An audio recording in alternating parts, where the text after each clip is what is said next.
Hi everyone. For today's video I'm going to use the Fawn Bayou backdrop and one of the dies from the stitched hillside backdrop portrait, as well as some MFT mini cloud edges stencil. And it's, other than the stencil, it's the whole card is going to be using dies to create a Bayou scene card. That makes sense. So what I'm doing at the moment is I am taking some Stampin' Up! Ink, and all these die cut pieces I'm using the coordinating ink with the coordinating cardstock to ink the edges with some little sponge daubers. I think that's how you say them.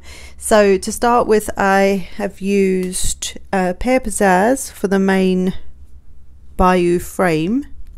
I think I'm on Mossy Meadow at the moment, and then I also use Old Olive, Sahara Sand, Early Espresso, Pool Party, Powder Pink, and Milled Lavender is what I use for the stenciling part, which you'll see in a bit, which is a different kind of color to use for clouds, but I thought it worked better with a sort of Bayou backdrop scenery kind of thing going on. So that it was one of the many things that I also love about Stampin' Up! Is that all the coordinating cardstock and ink, and there's a ton of companies out there now who do this as well. So I think this is a great way, if you find a company that you love their product, then, and they have coordinating ink to paper, then that's really handy for things like this. So on this bit with the little ducklings, what I did was I kept the eyes in there first of all, so you would have seen the washi tape on the back, just to hold them in place so that I didn't have to worry about, you know, trying to figure out what to do with the eyes. The other thing you could do is inlay another piece of black dot of an eye, if that makes sense, like recut it in black, or you could use a piece of black cardstock at the back of it, and that way you know, give it the look of a black eye. But you'll see what I mean in it, what I do with it in a bit. And also what I did was I actually turned it over, so I needed them facing each other, so I just turned the die cut over so that I had the opposite, so they were facing each other rather than going in one direction, if that makes sense. So here what I did with this bit is I just left the die, because it's so intricate, I left it in the cardstock and then inked it. And I thought there was a much easier way than trying to ink that really intricate die. That's the one that came from the stitched hillside backdrop, and it's so detailed that it's, you know, it would be quite difficult to try and do that without it in the card already. So over here I've got the stencil going with the Milled Lavender. Now it's an unusual color to do clouds in. Typically you'd see blue clouds, or, you know, maybe gray ones, but Milled Lavender just gave it that sort of, I don't know, that sort of darker, dingier kind of look that I imagine a Bayou to look like.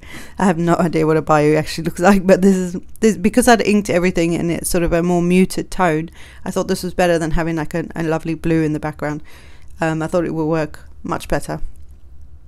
That's what I thought anyway. So and that's just, I'm just putting it away there, cleaning it off.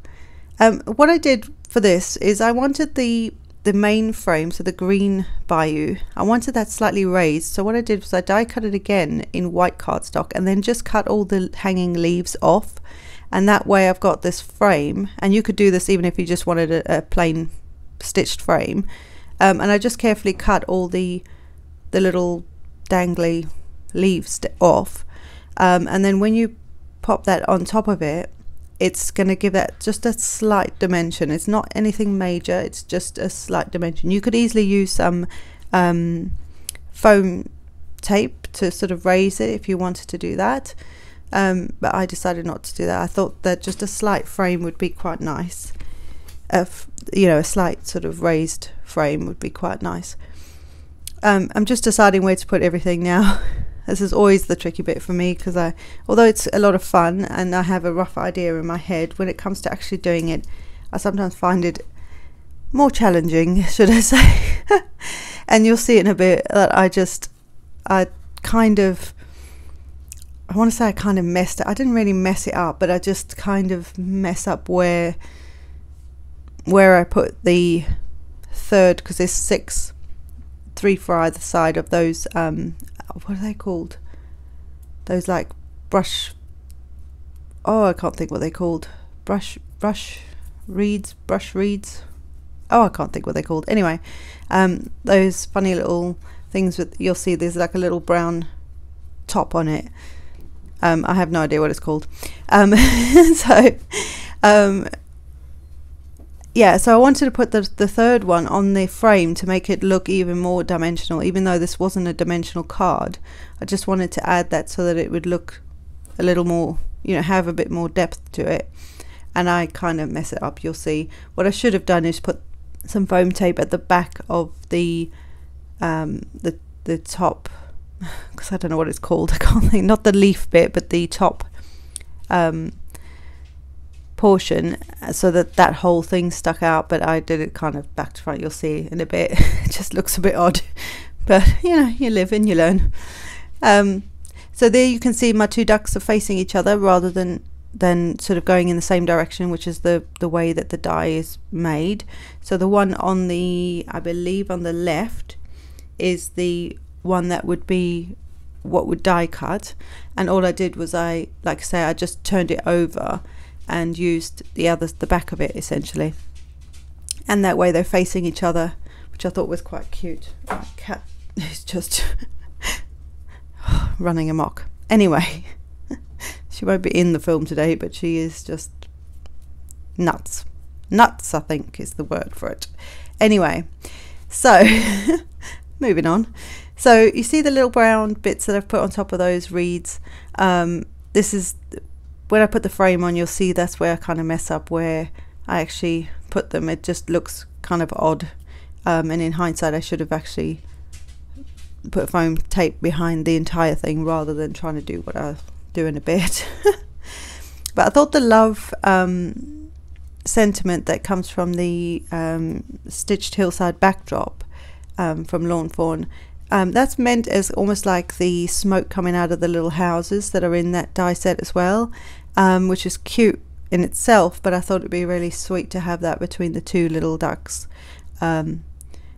This is where I put this reed, and I kind of put it on the frame and then put the rest of it flat into the, bless you, flat into the back of the card. And I shouldn't have bothered with that. I should have actually put some foam tape on the back, but anyway, and here I'm trying to fix it, but it didn't work, so we're just rolling it with it now. This is what happens sometimes. You have to just kind of roll with things and just go with it, make it work. So yeah, so I'm just popping up the I don't know what this thing's called. If anybody knows, can you let me know? I just cannot for the life of me think of what it's called. Anyway, so now that I've done that, I'm going to put some black glaze. This is a Sakura Jelly Roll pen, glaze pen, and I'm just going to put some black dots into the what would be the eyes, just so that they stand out a little more. Like I said, you could put some black cardstock behind that and that would work just as well. And then here I'm using, this is the Crafter's Companion sparkle pen, clear sparkle, I think that's what it's called. Any sparkly pen, there's a Wink of Stella, Nouveau, Tonic Studios have one as well. They're fab. And I was going to put some glaze on it because I just feel like the two together work so brilliantly, but I decided against it just because it's such a detailed sentiment. And here I'm going a little overkill on the old tape. This is actually the base card, which is a standard A2 size card, so it's 4 1/4 by 11, folded at 5 1/2. So it could be a top folding, but I'm going to use it as a side fold card. And I thought this was easier getting the tape on there rather than trying to do it the other way around, and it worked out pretty well, so I was quite chuffed with that. So that's the card for today. Oh, I'm just adding some eyelashes here to the little girl duck. But that's our card for today. I hope you've enjoyed this all die cut card, and I hope you give it a try. Sometimes there are things in our stash that can lend themselves to doing an entire card without stamping anything. So yeah, I will see you in the next one, guys. Don't forget to like, subscribe, and hit that notification bell if you want to see more from me, and I'll see you later. Bye.